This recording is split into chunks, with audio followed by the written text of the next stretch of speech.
കാസർഗോഡ് പൈവളികയിൽ 15-കാരിയെയും അയൽവാസിയെയും മരിച്ച നിലയിൽ കണ്ടെത്തിയ സംഭവത്തിൽ അസ്വാഭാവിക മരണത്തിന് കേസെടുത്തുവെന്ന് പോലീസ്. തൂങ്ങി മരിച്ചതാണെന്നാണ് പ്രാഥമിക നിഗമനം. പോസ്റ്റ്മോർട്ടത്തിനു ശേഷം മരണകാരണത്തെപ്പറ്റി വ്യക്തത വരുത്തുമെന്നും Kumbla station house officer Anoop Kumar Manorama ഓൺലൈനോട് പറഞ്ഞിരുന്നു. ഇരുവരും തമ്മിൽ ദീർഘനാളായി അടുപ്പമുണ്ട്. ഫോണിലൂടെയാണ് ബന്ധം തുടർന്നത്. പരസ്പരം വിളിക്കുകയും ചിത്രങ്ങൾ അയക്കുകയും ചെയ്തിരുന്നു. ഒരു വർഷം മുൻപ് ഇവരുടെ ബന്ധത്തെപ്പറ്റി ചൈൽഡ് ലൈനിൽ ഒരു പരാതിയും വന്നിരുന്നു.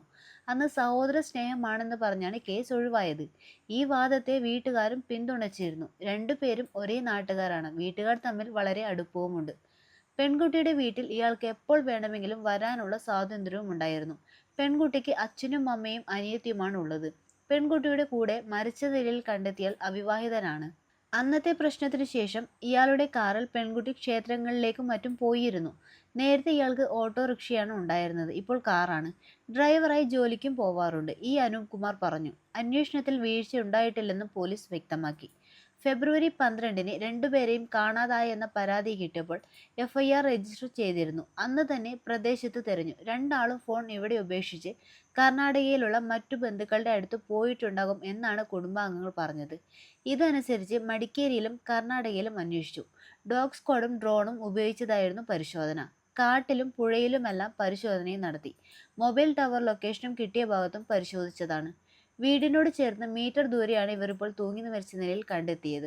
ഇവർ കാട്ടിലേക്കോ മറ്റോ പോയിട്ടുണ്ടാകും എന്ന് കരുതിയാണ് അവിടങ്ങളിൽ പരിശോധിച്ചത്. ഈ ഭാഗത്ത് ഒരു കോഴി ഫാമുണ്ട്. അവിടെ നിന്നുള്ള ദുർഗന്ധം കാരണം മൃതദേഹങ്ങൾ അഴുകിയതും തിരിച്ചറിയാനായില്ല. പരിസരത്തെ വീടുകളിൽ ചെന്ന് അസ്വാഭാവിക മണം വരുന്നോ എന്ന് ചോദിച്ചിരുന്നു.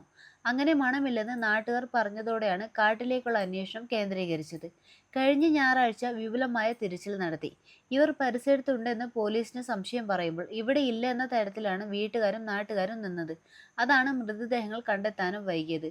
ഒരു സാധനങ്ങളും പണവും കയ്യിലെടുക്കാതെയാണ് ഇരുവരും പോയത് എന്ന് പോലീസ് വ്യക്തമാക്കി.